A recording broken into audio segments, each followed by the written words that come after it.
At 1 a.m., my wife texted, busy. We'll call back. I replied, don't bother. Stay with him. It's over. 10 minutes later, she was at my front door, in tears, begging me. My name is Logan Pierce. I am 35 years old, and I have been a locksmith for 3 years ever since I left the police force. You learn to read people in both professions. Locks do not lie, and neither do guilty faces. Megan had been coming home late for weeks. Busy saving lives, honey. I replied by text. My fingers moved faster than my brain could filter the sarcasm. No response. I sat in our modest suburban living room, surrounded by the life we had built together. Wedding photos on the mantelpiece, her nursing degree next to my police academy, graduation picture, 7 years of marriage, and suddenly she was too busy. At 1 o'clock in the morning to talk to her husband. My phone vibrated. It was not Megan. It was my mother. Logan, are you awake? I saw Megan's car at the new apartment complex on Elm Street, the one they converted from the old fire station. I figured you should know. My blood ran cold. The converted fire station. That was where Derek Lawson lived. Derek, the golden boy firefighter, with his perfect smile and his Instagram full of shirtless rescue photos. Derek had been showing up more and more often at our neighborhood cookouts. He always found reasons to talk to Megan about medical emergencies and first aid techniques. I replied to my mom, thanks, Mom. I will handle it. Then I sent another text to Megan. No need to contact me. Stay with him. We are done. I sent it at 1:08 in the morning. At 1:10 in the morning, I heard her car brake loudly in the driveway. A minute later, she was pounding on the front door as if the house were on fire, which, in a way, it was. Logan, open the door. Let me explain. I approached the window and pulled back the curtain. There she was, my wife, standing in the rain in her hospital scrubs, mascara running down her cheeks like black tears. Her hair was disheveled, and she had that panicked look I had seen on suspects when they realized their alibi was falling apart. Logan, please, it is not what you think. Oh, but it was exactly what I thought. And I had 7 years of marriage and 3 years of police experience to back up my instincts. I opened the door just enough to speak through the security chain. The irony of being a locksmith did not escape me. Megan, at 1 in the morning, a married woman too busy for her husband, should come with a warning. You want to explain? Start by telling me why my mother saw your car at Derek's place. Her face went pale. Your mother was spying on me. My mother was coming home from her book club. Try again. The rain was getting heavier and the neighbors' lights were starting to turn on. Mrs. Whitaker, the next door neighbor, had peeked through her curtains. Megan noticed it too. Logan, let me in. We cannot do this out here. We are not doing anything anywhere. You made your choice at 1 in the morning when you texted me like I was some awkward appointment you had to reschedule. It is not like that. Then what is it like? Megan, enlighten me. What kind of medical emergency requires you to be at a firefighter's house at 1 in the morning? She opened her mouth, then closed it. The silence stretched between us like a chasm. That is what I thought. I said, go back to your hero. I am sure he is wondering where his damsel in distress went. I started to close the door, but she pushed against it. Logan, wait. I can explain everything. No need. I am a locksmith now, remember? I am good at knowing when something does not click. The next morning, I called into work. Sick. Not really a lie. I was sick. Sick of being taken for a fool. Megan had spent the night at her sister's. According to the voicemail she left at 3 o'clock in the morning, her sister lived in Boston. Convenient. I brewed some coffee and sat at the kitchen table staring at My phone. 7 missed calls from Megan. 12 messages ranging from please call me to I love you. Let us fix this. The last one, sent at 6:30 in the morning, was different. I am coming home at noon.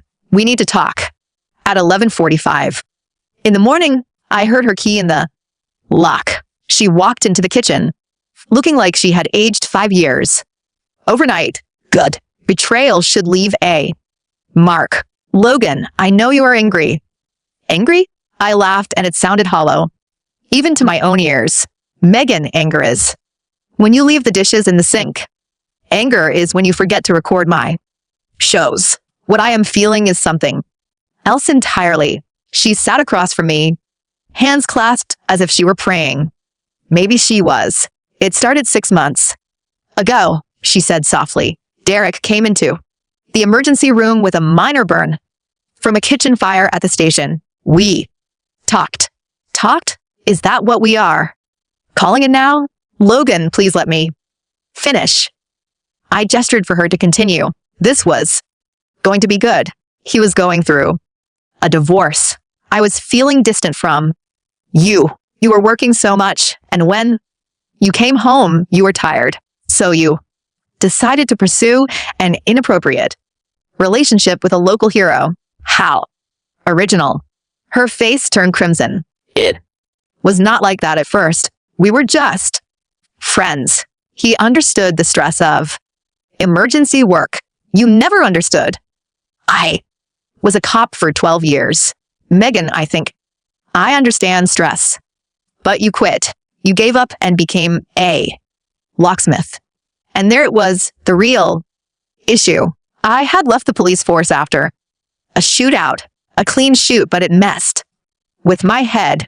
Megan had been supportive at first, but I could see the disappointment in her eyes when I traded my badge for lockpicks and key cutters. So you went for a man who runs into burning buildings instead of away from them. I get it. That is not fair. I stood up, my chair scraping against the floor. You want to talk about fair? Fair would have been telling me you were unhappy. Fair would have been couples therapy. Fair would have been divorce papers before you crossed that line. She flinched as if I had slapped her. How long? I asked. How long, Megan? 3 months. 3 months. 90 days of lies, fake smiles, and working late. 90 days of cooking dinner for 2 and eating alone. 90 days of her coming home, smelling like another man's cologne and blaming it on hospital sanitizer. Who else knows? She looked down at her hands. Vanessa covered for me. Sometimes. Vanessa, Megan's best friend since nursing school, the fitness instructor who had been to our house dozens of times, eating our food, drinking our wine, looking me in the eye, while she helped my wife step outside. Our marriage. Anyone else? Some of the girls at work knew I was struggling with our marriage. So the whole hospital knew. Perfect. My humiliation was a team effort. What do you want, Megan? Forgiveness. A fresh start. What is the end game? Here, I want us to fix this. I made a mistake, but I love you. I chose to come home. You came home because you got caught. There is a difference. She reached across the table to take my hand, but I pulled it away. Logan, please, we can get through this. Couples recover from situations like this all the time. Do they recover from public humiliation? Because that is what this is. My mom saw your car. Megan, the neighbors heard you screaming on the porch last night. How? Long before everyone knows that Logan, Pierce's wife, was involved in an inappropriate relationship with the town hero. It does not have to be public. I laughed again. That same hollow sound.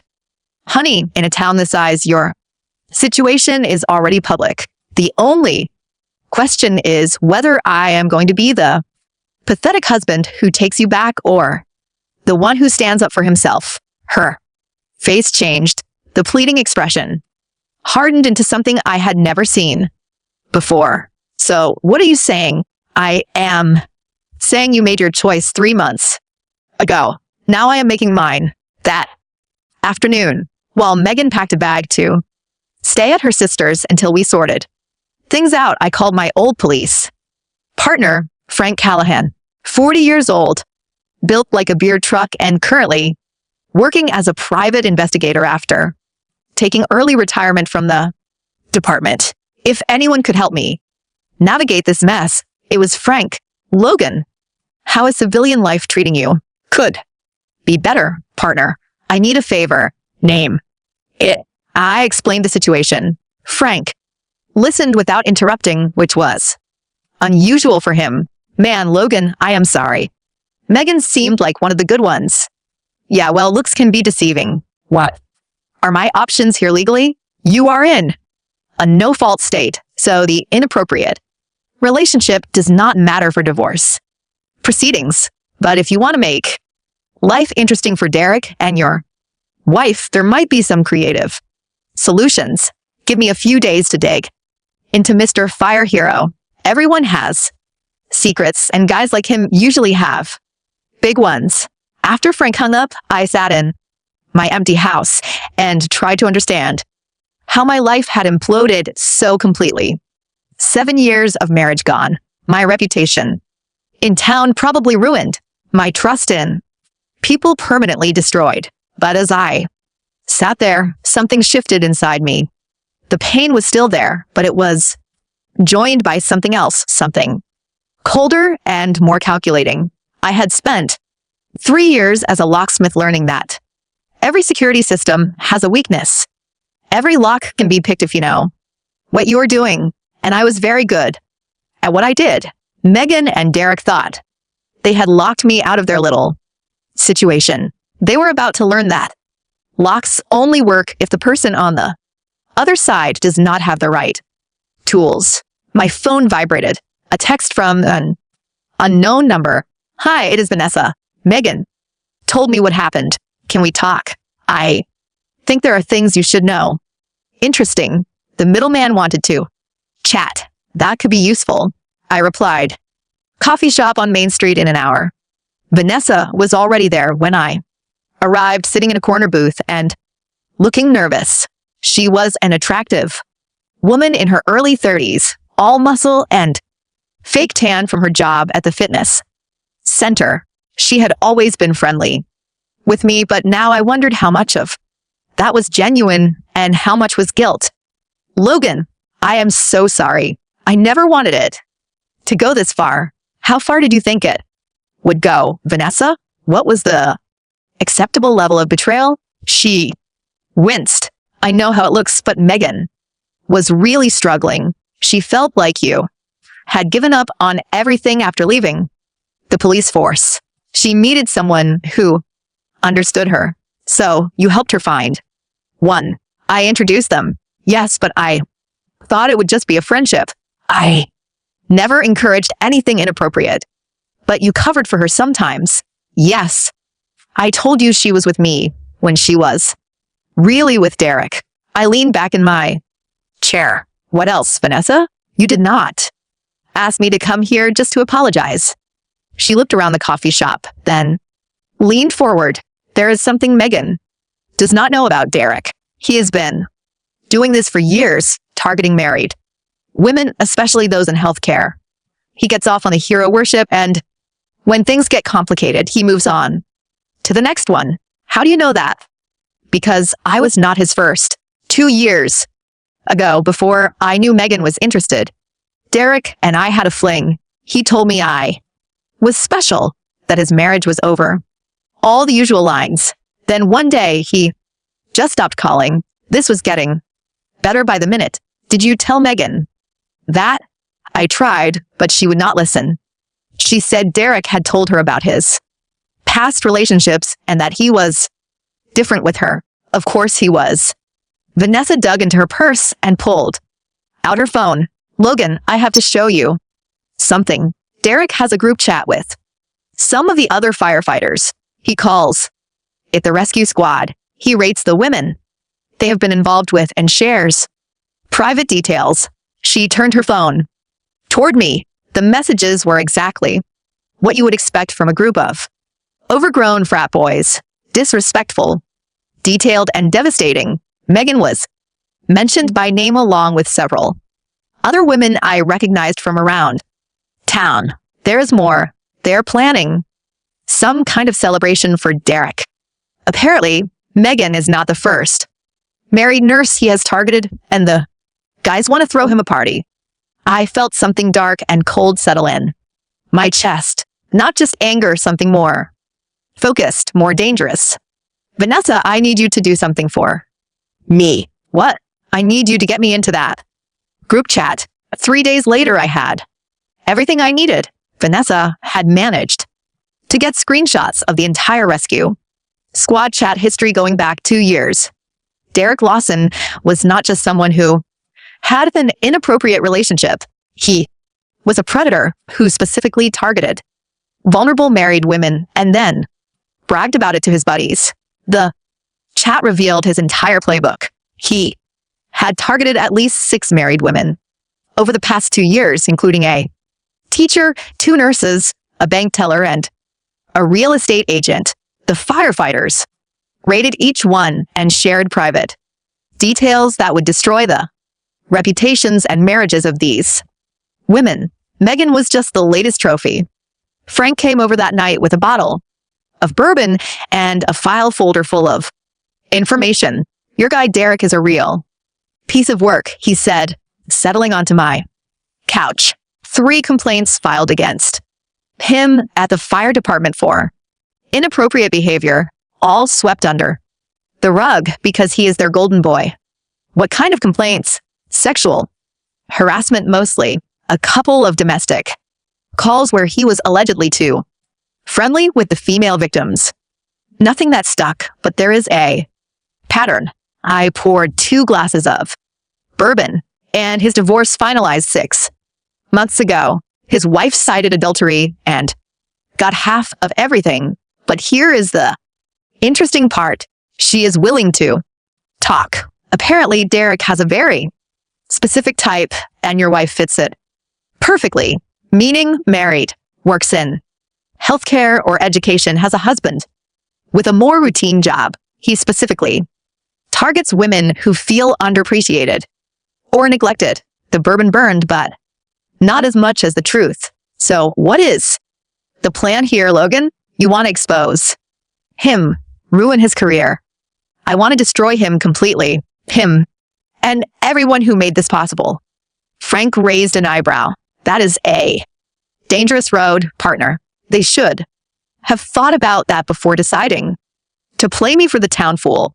Over the next hour, we planned it out. Not just revenge, a complete social and professional accounting. Derek, Megan, Vanessa, and every firefighter in that group chat was going to learn what happens when you humiliate the wrong person. The plan was elegant in its simplicity. In 3 days, the fire department was hosting their annual charity auction at the community center. The whole town would be there, including the mayor, the city council, and the local media. It was Derek's night to shine. He was being honored for his community service. It would also be the night his world fell apart. Are you sure about this? Frank asked as he was getting ready to leave. Once we pull the trigger, there is no going back. They crossed the line first. I am just returning the favor. The next morning, I started making calls.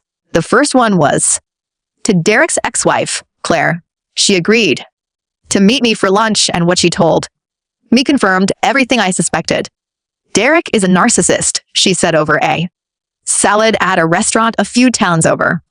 He needs constant validation, especially from women who are supposed to be off limits. The challenge is what turns him on. How did you find out about the situations? He got sloppy, left his phone unlocked one night, and I saw the group chat. 23 different women over the course of our 5-year marriage. He kept photos, videos, even recorded some of their phone conversations. My blood ran cold. Recorded conversations, Oh, yes. Derek documents everything. He has a whole digital collection of his situations. He calls it his insurance policy just in case one of them tries to cause trouble. That changed everything. If Derek had recorded conversations with Megan or worse, photos and videos, this was not just an inappropriate relationship anymore. It was exploitation. Claire, I have to ask you something, and I need you to be completely honest. Do you still have access to any of Derek's digital files? She smiled for the first time since we sat down. Logan, I may have been a cheated on wife, but I was not stupid. I copied everything before filing for divorce. Everything. Photos, videos, audio recordings, chat logs, even his browsing history. 5 years of proof that Derek Lawson is someone who targets vulnerable women. Would you be willing to share that information with the right person for the right reason? Absolutely. That evening, I sat in my home office with Claire's USB drive, Frank's investigation files, and Vanessa's screenshots spread out on my desk. What I was looking at was not just evidence of an inappropriate relationship. It was evidence of a systematic pattern of exploitation that had destroyed several marriages and families. Derek had photos and videos of at least 12 different women, including Megan. He had recorded phone conversations where he manipulated them into leaving their husbands. He had a detailed rating system that included not only attributes, but psychological vulnerabilities. This man was not just someone who cheated. He was a predator. And in 2 days, the whole town was going to know it. The morning of the charity auction, I woke up with the clarity I had not felt in months. Today, the truth would come out. Today, justice would be served. I had spent the day before making the final preparations. The community center's audiovisual system was controlled by a simple computer. Set up child's play for someone with my technical background. I had also contacted 3 local news stations and 2 newspapers promising them a career making story. At 2 o'clock in the afternoon, my phone rang. It was Megan. I know you are still angry, but I wanted you to know that I have completely broken things off with Derek. I told him yesterday that I am committed to saving our marriage. How noble of you. I am serious. I made a terrible mistake, but I want to fix things. Can we try therapy? Megan, let me ask you something about the 3 months you were involved with Derek. Did he ever record your conversations? Silence. Why are you asking that? Just answer the question. Maybe he liked video calls sometimes, and he said he wanted to remember our conversations. Did you send him personal photos? Another silence, longer this time. Megan, did you send him personal photos? A few. But Logan, it is over now. I asked him to delete everything. And you think you will? Yes, he promised. I almost felt sorry for her. Almost. Megan, Derek has been running the same game on married women for years. You are not special to him. You're just another trophy in his collection. That is not true. You are saying that because you are hurt.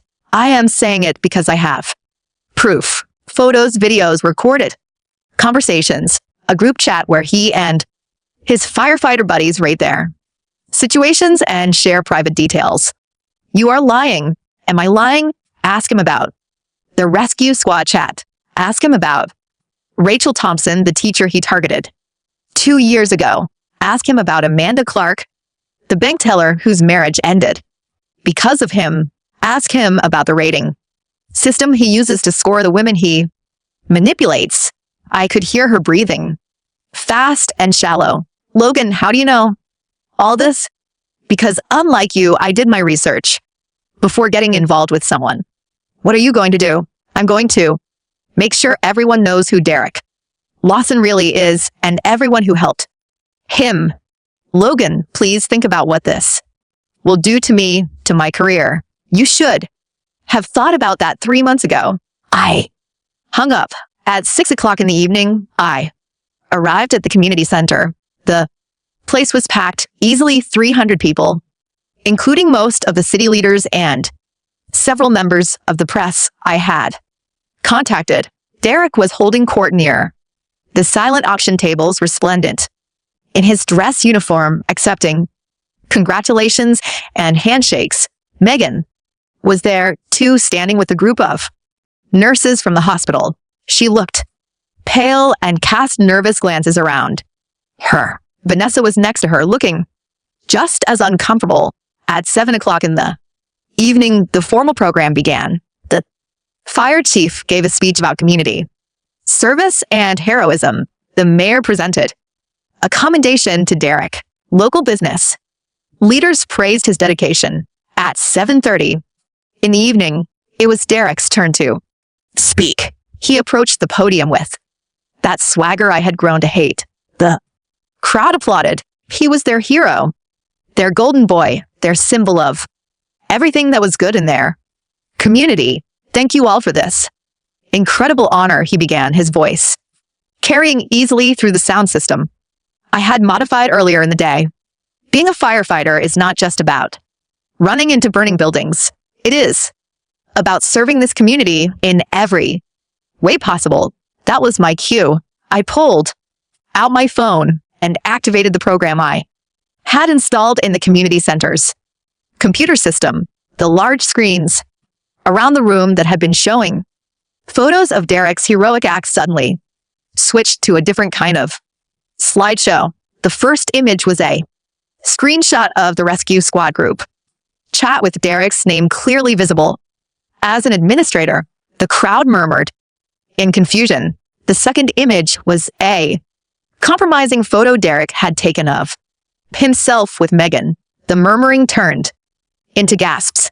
The third image was the rating system Derek and his friends used to score their situations, with names and private details clearly visible. By the fourth image, the room had erupted into chaos. What is this? Derek yelled into the microphone, but his voice was drowned out by the crowd's reaction. I stood up from my seat at the back of the room. That, Derek, is the truth. The community center fell silent as I walked toward the stage. 300 pairs of eyes followed my movements, but I only cared about 3: Derek's, Megan's, and Vanessa's. Ladies and gentlemen, I said, my voice carrying without a microphone. I apologize for interrupting this celebration, but I thought you should know who you are really honoring tonight. Derek backed away from the podium, his face white with rage and fear. Logan, you careful, Derek. There are children present. You would not want to tarnish that hero image any further. The screens continued to scroll through the evidence, photo, chat log, audio, transcripts, and a detailed list of Derek's situations over the last 5 years. The crowd's shock gave way to anger, and it was not directed at me. Fire Chief Reynolds had stepped onto the stage. Logan, what is this all about? It is about the fact that your golden boy has been systematically targeting and exploiting married women in this community for years. It is about the fact that he documents his situations as trophies and shares private details with his buddies. And it is about the fact that my wife was just his latest situation. I looked directly at Megan, who stood frozen near the back of the room. But she was not really a victim, was she? Because victims do not choose their situations. Victims do not lie to their husbands for 3 months. Victims do not recruit their best friends to cover their tracks. Vanessa tried to push her way through the crowd toward the exit, but several people blocked her path. Oh no, Vanessa, I called out. You are part of the story, too. Tell everyone how you helped coordinate their meetups. Tell them how you lied to me dozens of times to cover for them. Derek finally found his voice. This is all fake. He is making this up because he is jealous. Really? I pulled out my phone and connected it to the sound system. Let us hear what you really think about your situations, Derek. The recording filled the room. Derek's voice, clearly identifiable, describing his encounters with several women, including Megan. He rated their situations, mocked their marriages, and bragged about his ability to manipulate them. This woman thinks she is special. Derek's recorded voice said about Megan, they all think that, but once I am done with her, she is just another one. The husband seems like a loser anyway. Ex-cop. What kind of man gives up being a cop to play with keys all day? The crowd's murmuring turned into a roar of anger. These were working class people, and many were cops, firefighters, and tradesmen. Derek had just insulted not only me, but everyone like me. You want to know what kind of man I am, Derek? I stepped onto the stage. I'm the kind of man who does not prey on vulnerable women. I'm the kind of man who keeps his promises. And I am the kind of man who makes sure people like you face the consequences. Derek lunged at me, but I was ready. 3 years of locksmith work had kept me strong, and 12 years as a cop had taught me how to handle aggressive suspects. I dodged his charge and used his momentum to send him stumbling into the podium. The crowd surged forward, but not to help Derek. They were furious, and their anger was directed at him. You ruined my marriage, yelled a woman I recognized as one of Derek's situations from the evidence files. My sister was devastated and took her own life after what you did to her. A man screamed from the middle of the crowd. Fire Chief Reynolds grabbed Derek by the arm. Lawson, you are suspended pending a full investigation. Get out of here before this crowd turns on you. But Derek was not finished. He yanked himself out of the chief's grip and pointed a finger at me. You think you think exposing me makes you a man? Your wife came to me because you were a failure. She begged me to take her away from you. That was her mistake. I stepped up to him, looked him in the eye, and spoke loud enough for the whole room to hear. Derek, my wife chose to betray our marriage. That is on her. But you chose to target vulnerable women and exploit them. You chose to document their most private moments and share them with your friends for entertainment. That is not on her. That is on you. I turned to address the crowd, and everyone here needs to know that this is not just about my marriage. This man has been destroying families in this community for years. The evidence is all there. Photos, videos, recordings, chat logs. He is not a hero. He is a predator hiding behind a uniform. The crowd pressed closer to the stage. Derek looked around, desperately, realizing he was surrounded by people who now knew the truth about him. This is not over, he yelled as 2 police officers finally pushed their way through the crowd to escort him out. I will sue you for defamation. You. Good luck with that. I called after him. Everything I showed tonight is documented evidence that you created yourself. The truth is an absolute defense against defamation. As Derek was taken away, I turned to find Megan. She was still standing near the back of the room, tears streaming down her face, surrounded by her coworkers who were looking at her with a mix of pity and disgust. Megan, I said, my voice carrying across the now silent room. You wanted excitement? You wanted a hero? You wanted someone to make you feel special? Well, congratulations. You got exactly what you wanted, and now everyone knows the price you were willing to pay for it. She opened her mouth to speak, but no words came out. As for our marriage, I continued.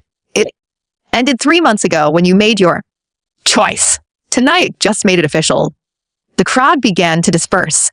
People were talking in hushed, angry tones about what they had just seen. Several of Derek's situations approached me too. Thank me for exposing him. Local reporters were already making calls to their editors. Fire Chief Reynolds walked up to me as I was gathering my things. Logan, I want you to know that the department will conduct a full investigation. If even half of what you showed tonight is true, Watson will never work as a firefighter again. It is all true, Chief. Every single detail. How did you get all this evidence? Derek's ex-wife kept copies of everything when she got divorced. She was waiting for the right moment to make sure he could not hurt anyone else. Smart woman. Smarter than mine. Apparently, as I walked toward the exit, Vanessa intercepted me. Logan, I know you hate me, but I need you to know I never wanted this to happen. I was trying to help Megan, but I see now that I just made things worse. Vanessa, you did not make a mistake. You made choices. Every time you lied to me, every time you covered for them, every time you helped coordinate their meetups, those were choices, and choices have consequences. What happens now?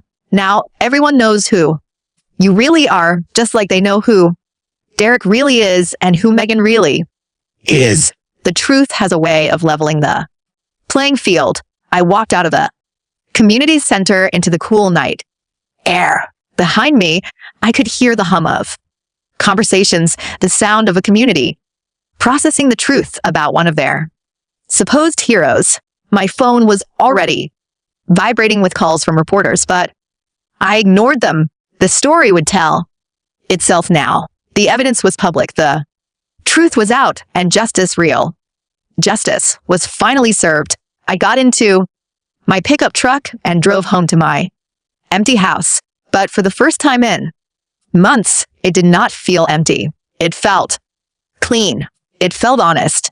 It felt like a place where I could start over.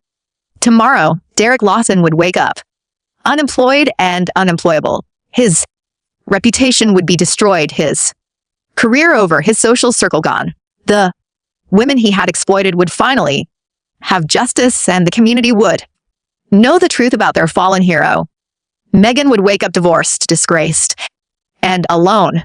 Her career would survive, but not her reputation. She would have to live with the knowledge that she threw away a good marriage for a man who saw her as nothing more than a conquest to be documented and shared. And me, I would wake up free, free from the lies, free from the betrayal, free from a marriage poisoned by deceit, free to rebuild my life on my terms with my integrity intact and my conscience clear. The truth had set me free, and it had destroyed everyone who tried to play me for a fool. It was justice. It was accountability. It was exactly what they had earned. Comment. Hey, everyone. I hope this story gave you something meaningful to reflect on.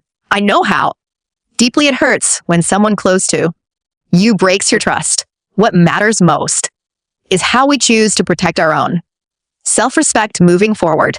Never be afraid to set clear boundaries when something doesn't feel right. We all deserve relationships built on honesty, loyalty, and real kindness. True healing starts the moment you decide to choose yourself. Remember that walking away from what harms you is actually an act of strength. I believe each of us has the power to rebuild and find peace. Again, take a moment today to think about what you truly deserve in life.